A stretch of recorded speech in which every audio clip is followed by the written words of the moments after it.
Wow, this deep dive is going to be interesting. The stuff you sent over really makes you think, you know? It's all about like the limits of what we can actually know and understand. It's a big one, for sure. Yeah.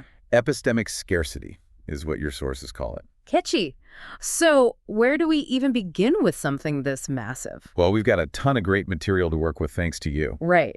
It's amazing. It's not just like heady philosophy stuff either. No, not at all. Your sources connect this epistemic scarcity to, well, everything.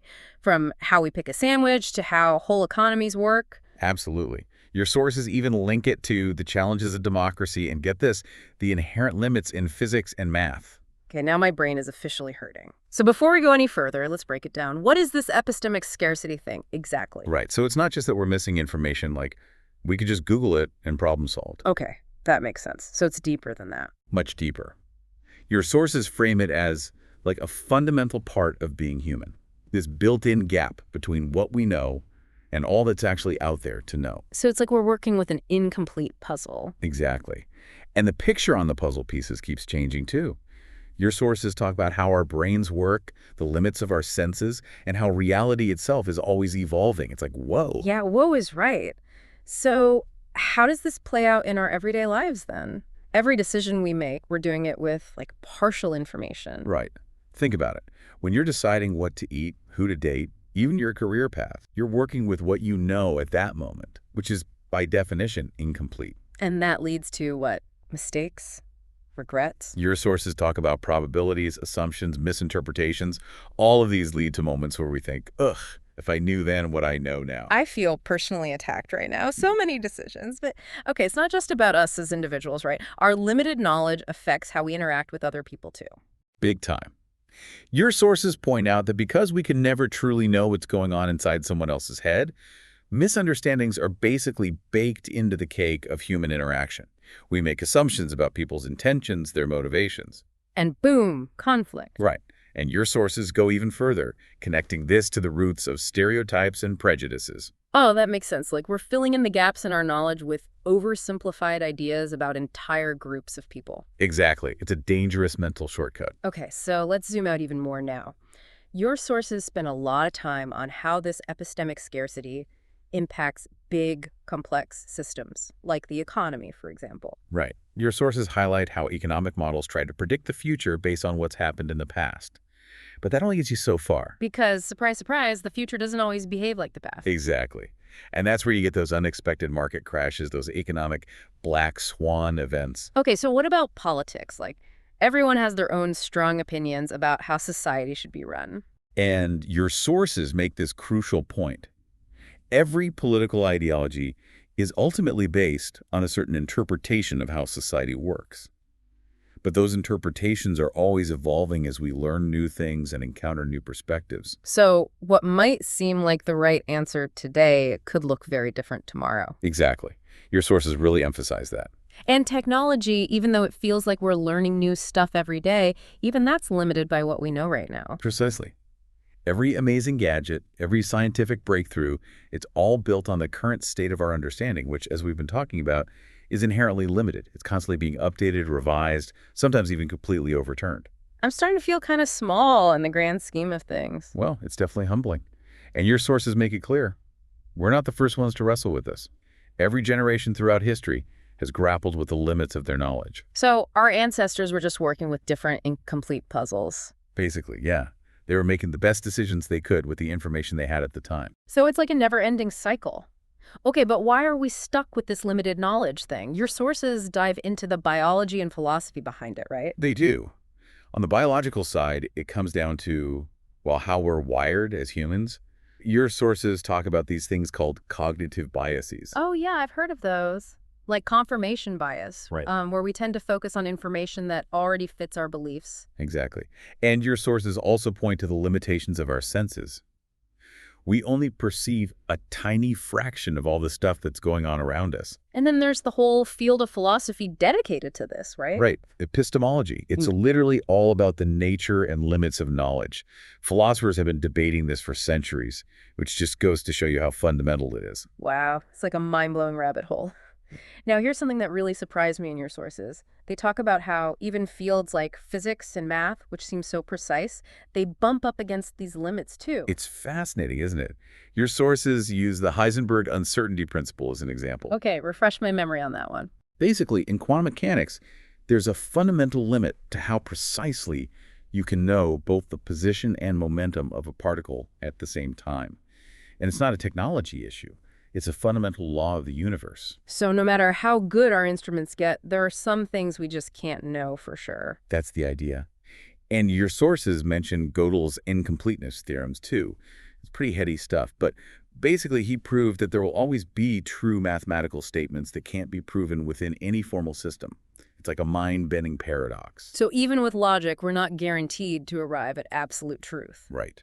Logic is a fantastic tool, but it's only as good as the information you feed into it. If your starting assumptions are wrong or incomplete, your conclusions will be too, no matter how logical your reasoning is. Okay, my head is spinning. But, all this talk about the limits of our knowledge, it makes me wonder about the psychological effects. Your sources get into that too. They point out that this awareness of what we don't know can lead to feelings of uncertainty and even anxiety. Which makes sense. But it can also have positive effects, right? Absolutely. Knowing that you don't know everything can make you more curious, more open to new information and different perspectives. So that's all about how we choose to approach it. Right. And this is where your sources bring in belief systems, religious, political, cultural. They often provide a sense of order and meaning, especially when we're faced with so much uncertainty. Yeah, I can see that. But they can also have a downside, right? Your sources caution that sometimes belief systems can become rigid, resistant to new information that challenges their core tenets, which can be a problem when the world around us is constantly changing. Okay, so for each of us as individuals, what are the practical consequences of living with this epistemic scarcity? Your sources are very clear about this. We're all going to make bad decisions sometimes, have those facepalm moments, because we were working with incomplete information. We're prone to cognitive biases, those mental shortcuts that trip us up. So basically, we're going to mess up sometimes. It's inevitable. But the key takeaway, according to your sources, is the importance of lifelong learning. We need to constantly be seeking out new information, updating our understanding as we go. Makes sense. And how about on a societal level? How does this limited knowledge thing impact how we function as a group? Well, miscommunication is a big one. Think about all the conflicts that arise, because people have different understandings of a situation, often based on incomplete information. And then there's a spread of misinformation, which can be super harmful. Yeah. It's harder to achieve common goals when everyone's working with a different set of facts or what they think are facts. Yeah, that's definitely playing out in the world today. But societies do manage to function, more or less. How do we do it with all these limitations? Your sources actually outline some of the ways we've adapted. We've developed systems to try to manage this uncertainty, starting with science. The whole scientific process is designed to systematically test our ideas, refine our understanding of the world. Right, like constantly checking our work. And what about education? Huge, right? Education is all about passing on knowledge, teaching people how to think critically, how to evaluate information for themselves. Your sources also point to things like journalism, the legal system, even democracy itself, as ways of grappling with this inherent lack of complete knowledge. So we're constantly coming up with new ways to deal with it. Exactly. And your sources offer some thoughts on how we can do even better. They emphasize things like strengthening critical thinking skills, promoting scientific literacy so people understand how knowledge is created, and fostering intellectual humility. What's that? Basically, being comfortable admitting that you don't know everything, being open to new information, even if it challenges your beliefs. Your sources also talk about the importance of open dialogue, where diverse perspectives can be shared and debated. And of course, the need for reliable fact-checking and ways to combat misinformation. Yeah, that's a big one. Oh, and your sources even mention AI, which is wild. It is wild. The idea is that AI could help us process huge amounts of information, spot patterns that we might miss as humans. So it's like we're building tools to compensate for our own limitations. Exactly. This has been a lot to process. But looping back to your initial questions about society and democracy, this epistemic scarcity seems like a key factor. There's no one right answer for how to build a successful society, right? That's a major takeaway from your sources. And what's considered successful varies from place to place, from culture to culture. It depends on so many factors. And because our knowledge is always limited, we're constantly experimenting, trying to figure out what works best in different contexts. And when societies struggle, it's often because they're trying to grapple with these complex issues with limited information. Precisely. Your sources talk about things like economic inequality, political instability, lack of access to education and healthcare. These all contribute to societal challenges, and they're all interconnected in complex ways that are difficult to fully understand. It really makes you appreciate the sheer complexity of the world, doesn't it? It does.